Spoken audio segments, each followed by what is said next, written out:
majina niitwa Dr. Eustace Nyakubaho. Ni juzi tu katibu akanipigia simu, alo, unatakiwa Zanzibar. Nilikwenda haraka mpaka Zanzibar. Unacheza na wazee na chama hichi. Hakuna kama mzee Nyakubaho. Msicheze chama hiki. Sasa sikiliza. Siku ya kuchagua, mimi Lissu namuita Mzuka.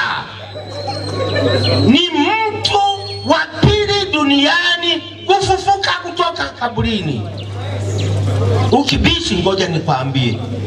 Alo, unaweza ukapigwa risasi 16 hapa ukapona wewe? Sekani.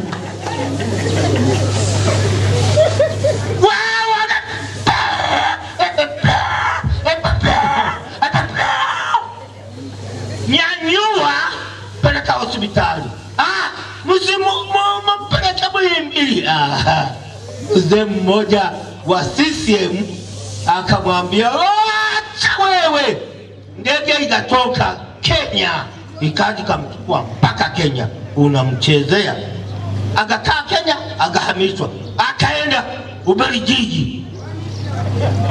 Juzi nikawa Musoma akaniambia, Nyakubaho, mnakwenda kuchagua, msipatulete Lissu, inakula kwenu. Na mimi nikasema, ukoma walifunga siku 40 kwa maombi. Akasema, tafuta karatasi utumbukize, unaombea nani? Lissu. Akashinda. Wewe sana. Ni Mzuka. Mtu wa kwanza kufufuka ni Yesu, wa pili Lissu.